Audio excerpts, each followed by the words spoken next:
Um setor que eu tenho estado a elencar, que seria de suma importância, do ponto de vista da relação entre Angola e o Brasil, seria o setor do agroindústria, agricultura. Porque o Brasil é um dos maiores produtores de alimento a nível do mundo, penso que seja o terceiro maior produtor de alimento no mundo, Uhum. e o segundo parte em carne vegetal, alguma coisa parecida, e são aqui algum erro. E o Brasil poderia, de facto, cooperar com Angola sobre estas matérias, porque Angola é um dos países que tem as terras mais aradas a nível do mundo e que nós aproveitamos mal, aproveitamos de forma rudimentar, e a segurança alimentar hoje é um dos grandes problemas a nível do mundo. E Angola poderia, de facto, jogar um papel significativo quanto a esta matéria. Então, a nossa relação com o Brasil, temos essa dimensão. Já houve maior, já houve maior interação, não chamaria interação, mas já houve maior soft power do Brasil para com Angola a partir das telenovelas. Uhum. As telenovelas brasileiras já mudaram grande parte daquilo que era o período que as famílias ficavam à frente da televisão. Mas hoje já não é assim, porque foram substituídas pelas novelas turcas. Penso que o Brasil perdeu um grande espaço que era a partir pelo espaço cinematográfico. Como fizeste referência inicialmente às Havaianas, os angolanos iam para o Brasil, principalmente as mulheres que tinham algum problema para a gestação, etc., iam para o Brasil fazer tratamentos. Hoje não, hoje preferem Portugal. No passado, muitos angolanos iam estudar para o Brasil, hoje não, hoje preferem ir para Portugal. As pessoas que compravam roupas para vir vender era roupa brasileira, hoje não, as pessoas procuram outros mercados como a Turquia. Então é só para aqui trazer uma caracterização de quando andamos do ponto de vista daquilo que é as relações com o próprio Brasil e como é que está. Claramente pode sofrer aqui algumas mutações. Agora, com Portugal, nós temos momentos de irritante político, conforme fez referência o antigo primeiro-ministro António Costa, quando houve um irritante de uma determinada situação de um dossiê. E nós temos estado a ver esse período, porque existem alguns segmentos da sociedade portuguesa que pensa que Angola ainda é colônia portuguesa, quer a forma de tratamento, quer a forma de posicionamento. E nós temos estado a assistir algumas vezes alguns maus tratos por parte de pessoas, de portugueses, para os angolanos que migram em Portugal. Isto acontece. E eu, às vezes, uso a seguinte narrativa. Não vou falar do investimento que nós temos a nível de Portugal e Angola. Há aproximadamente, dados da ICEP de 2021, 1.300 empresas portuguesas de capital mistos que operam em Angola. Temos uma grande comunidade de portugueses em Angola. Pronto. Mas há um certo maus-trato por parte de alguns portugueses e angolanos em Portugal. E eu, às vezes, conto uma certa anedota da seguinte forma. Quando o vizinho vai para a casa do outro e rouba a televisão, coloca na sua casa, se os filhos do vizinho que a televisão foi roubada depois irem assistir a desenhos animados na casa desse vizinho, então ele não pode os expulsar. Moral da história. Portugal é o que é hoje, graças ao processo de colonização de muitos países africanos. Daí que o debate das reparações, daí que o debate das reparações, que o presidente Marcelo Rebelo de Sousa que trouxe, causou divisão sérias na opinião pública portuguesa. Mas é uma questão que se impõe, é uma questão histórica e que deve ser cuidada, analisada, porque é uma reparação que deve existir. Sim, sim. Eu não sei como, Sinceramente, que ele falou também sobre o Brasil, aí já começou a jogar na conta do Brasil de novo, né? Porque o Portugal é assim, né? Eles arrumam dívida e depois jogam na conta do Brasil. Mas, primeiro de tudo, não se sinta privilegiado pelos maus tratos em Portugal, está acontecendo com alguns brasileiros também. Não é a regra, eu acredito. Muito pelo contrário, eu, quando estou em Portugal com a minha esposa, a gente vai lá pelo menos uma vez ao ano. É um dos lugares, um dos lugares não, aqui na Europa é o lugar onde a gente se sente mais bem acolhido, onde a gente vê uma diversidade muito mais presente. E sim, existem os problemas, eles são um pouco menos, eles são um pouco mais pontuais do que a mídia costuma colocar, ou que a gente vê no TikTok, né? Porque isso, hoje em dia a percepção ela se molda muito mais facilmente com as redes sociais, então a gente vê alguns casos e não são poucos, mas também não são tantos quanto a gente acredita, né? Eu estou falando de Brasil, né? De brasileiros. Mas sim, existem, eu mesmo, a história tristíssima que a gente teve em Bruxelas agora no início do ano, e fizemos uma passada em Luxemburgo e fizemos de ônibus. E o motorista do ônibus era o português, e ele se levantou e, assim, foi extremamente xenofóbico com uma brasileira, né? Dizendo que, basicamente, ele falou: ah, vocês brasileiros vêm para cá e só fazem merda. Foi basicamente isso que ele falou.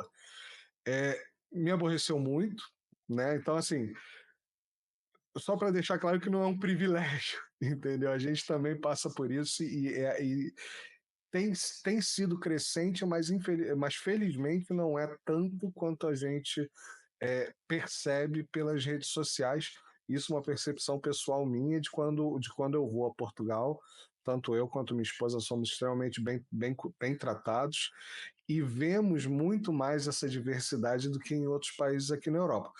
Dito isso, eu concordo plenamente que é, a questão, por exemplo, do visto bilateral deveria ser bilateral. Isso também é uma responsabilidade do próprio país. O Brasil, recentemente, reforçou essas questões bilaterais, por exemplo, com o Japão. O Japão queria pedir visto para o brasileiro, tudo bem, mas agora você vai ter que pagar visto também para vir para o Brasil. Implantou o visto para os norte-americanos, que era uma coisa que não tinha. O pessoal tá arrancando os cabelos lá, mas tá aí. Ainda é mais barato do que para o brasileiro. Mais barato e mais fácil do que para o brasileiro que tenta ir, por exemplo, aos Estados Unidos passear na Disney. Né? O visto para o norte-americano ele é eletrônico, né? Ele paga lá uma tarifa baixa, para o brasileiro a tarifa é quase o triplo daquela, e a gente ainda tem uma fila de um ano, praticamente, para ser entrevistado, passar por aquela humilhação toda, né, e tudo mais. Enquanto que a Europa e o Brasil têm acordo bilateral, não só entre Brasil e Portugal, mas com o Brasil com a União Europeia como um todo. Né? Então, não sei nem dizer se seria um mérito de Portugal isso, ou se é o próprio mérito da diplomacia brasileira com a União Europeia. E, sem dúvida, pelo lado de Portugal, ele sofre. Infelizmente, aquela penínsulazinha lá não consegue dar conta de bater de frente com a Alemanha e os poderes de Bruxelas, né? Então a gente fica um pouco calmo. Professor Oswaldo, eu não tenho mais dúvidas imediatas. Eu fiquei sem imaginação. O senhor quer fazer considerar mais algumas Não, não, não, não, considerações? não. Simplesmente a agradecer e dizer que estamos aqui disponível quando existir necessidade ou qualquer passo para discutirmos sobre este e outros assuntos Para que mim vai ser julgamos sempre um ser. prazer. Eu até tenho, para dizer que eu fiquei sem imaginação, eu gostaria de conversar sobre aquela questão da República Democrática do Congo, mas seria melhor, de repente, a gente colocar para uma próxima oportunidade, ou o senhor acha que a gente consegue derrubar isso aí hoje ainda? Não, podemos falar rapidamente sobre isso. Então, que a minha dúvida foi exatamente né, o meu convite se iniciou daquela conversa que houve no grupo sobre as questões da entrada de muitos ilegais da República Democrática do Congo em Angola, a questão do golpe, né? A gente está vendo um pouco de fervor lá, o golpe que falhou, né? Então, assim, eu queria entender basicamente isso, essa dinâmica que está acontecendo dentro da República Democrática do Congo e os impactos que ela está dando em Angola. E bem, eu estou a defender o seguinte: a República Democrática do Congo não é um país qualquer para o Estado angolano. A República Democrática do Congo é um espaço vital para o Estado angolano. Ou seja, toda e qualquer alteração política, militar e securitária que existe na República Democrática do Congo tem implicações para Angola. Nós partilhamos com a República Democrática do Congo uma fronteira aproximadamente de 2.511 km de extensão. É vasto, é enorme. 9 províncias do Estado angolano fazem fronteira com a República Democrática do Congo. E nós somos assolados com tudo que vem da República Democrática do Congo. Contrabando, tráfico na fronteira, devido à porosidade das fronteiras, não se consegue controlar as fronteiras nem mitigar grandes questões. E também temos aqui espécie de povos e grupo étnico transfronteiriço, ou seja, os Bakongo é um grupo étnico que existe na República Democrática do Congo, no Gabão existe também em Angola, e fala a mesma língua, o Kikongo, para além de outros grupos étnicos que tem na República Democrática do Congo e Angola não tem, e vice-versa. Então nós temos essa grande relação de proximidade e também alguma relação do ponto de vista histórico e cultural. E o que tem dito por alguns órgãos, que eu penso que não é oficial, é que muitos indivíduos que abraçaram a tentativa do golpe de Estado fracassado, alguns deles saíram do território angolano, mas são congoleses, não são angolanos. Saíram do território angolano e juntaram-se a isto. E eu tenho estado a defender que, a ser verdade isto, só um processo de investigação, poderemos apurar as verdadeiras razões. A ser verdade isto, não põe em causa o Estado angolano, porque penso eu que não há um envolvimento do Estado angolano naquilo que foi a tentativa de golpe de Estado, mas destapa e coloca à nu as fragilidades do ponto de vista de segurança do próprio Estado angolano, que a secreta ao serviço de inteligência não conseguiu detectar que atos desta natureza estavam a ser perpetrados no seu próprio território com o objetivo de um outro Estado. Claramente, volto a repetir, não existem ainda informações oficiais quanto a isto. Temos estado a assistir que são alguns elementos que algumas plataformas estão a dar conta desta matéria. Vamos esperar para um pronunciamento oficial por parte das autoridades congolesas sobre esta matéria. Essa questão que o senhor colocou dos grupos étnicos e a conversa ia mais ou menos ali na questão da Venezuela que a gente tem, inclusive o tamanho da fronteira é semelhante, 2.500 quilômetros mais ou menos de fronteira com a Venezuela, e a gente divide populações étnicas, por exemplo, os Yanomami, né, que são que vivem tanto no Brasil quanto lá. Sim, são questões delicadas. Vamos ver o desenrolar dessa questão na República Democrática do Congo. É um país que eu venho seguindo, tentando prestar atenção. Depois, no chat, eu vou até lhe perguntar veículos de comunicação, porque eu procuro, eu não tenho muita certeza dos bons veículos, não vou dizer bons, dos confiáveis veículos de comunicação na África, tanto em Angola quanto em outros países, para que eu possa seguir um pouco mais de perto o que, obviamente, a CNN e New York Times não estão nem aí para noticiar. Né? E eu tenho estado a defender o seguinte: a vida dos congoleses é tão importante quanto a vida dos ucranianos, quanto a vida dos palestinos na faixa de Gaza. O conflito, a República Democrática do Congo é um dos conflitos mais crônicos do mundo, onde há várias violências dos direitos humanos, mas é o sítio do mundo menos noticiado. Não sei se é por falta de interesse da grande mídia ocidental, se não faz parte da linha editorial, noticiária República Democrática do Congo, ou é feita de forma propositada para que as pessoas não saibam o que está decorrendo na República Democrática do Congo. É o famoso, se a gente não olhar, a gente pode fingir que não existe, né? Não, isso aí é perfeita essa sua frase. Eu acho difícil eu conseguir terminar com algo melhor do que isso. E, de fato, a gente falava exatamente sobre isso, né? Sobre a questão do valor da vida humana, mas também as questões territoriais, as soberanias dos estados em cima dos seus humanos também, né?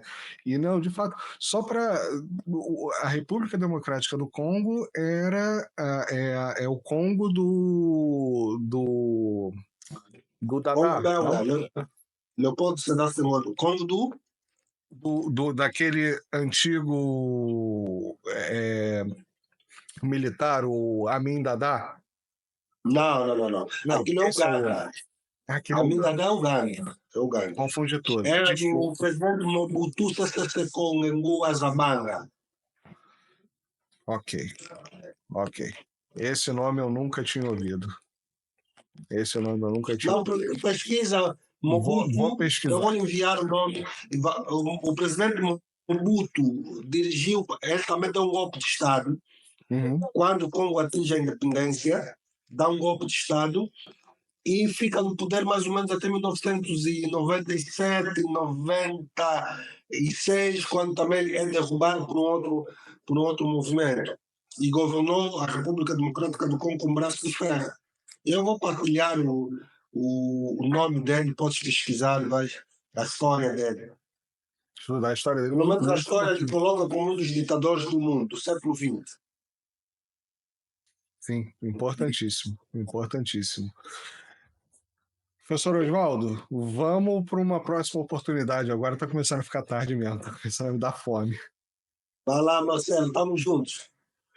Um forte Professor Oswaldo, eu abraço. agradeço mais uma vez a sua vinda. Espero que volte N vezes quando quiser e a gente vai se conversando e marcando uma próxima e se puder me passando umas fontes de pesquisa que para mim eu hoje vejo para os sul-americanos o espelho nos movimentos africanos seriam muito interessantes para a gente. Eu hoje vejo a África como um dos grandes pivôs desse século. Espero estar certo. Mas sim, aqui talvez para fechar, citar a frase do Achille Mbembe. Achille Mbembe é um filósofo camaronês que eu muito aprecio. Vive na França, escreve muitas obras, é uma mente brilhante. E Achille Mbembe diz o seguinte: África é a esperança do mundo. África é a última fronteira do capitalismo, porque todos os recursos repousam no solo e no subsolo africano. É verdade. Então vamos acabar com uma frase maravilhosa como essa.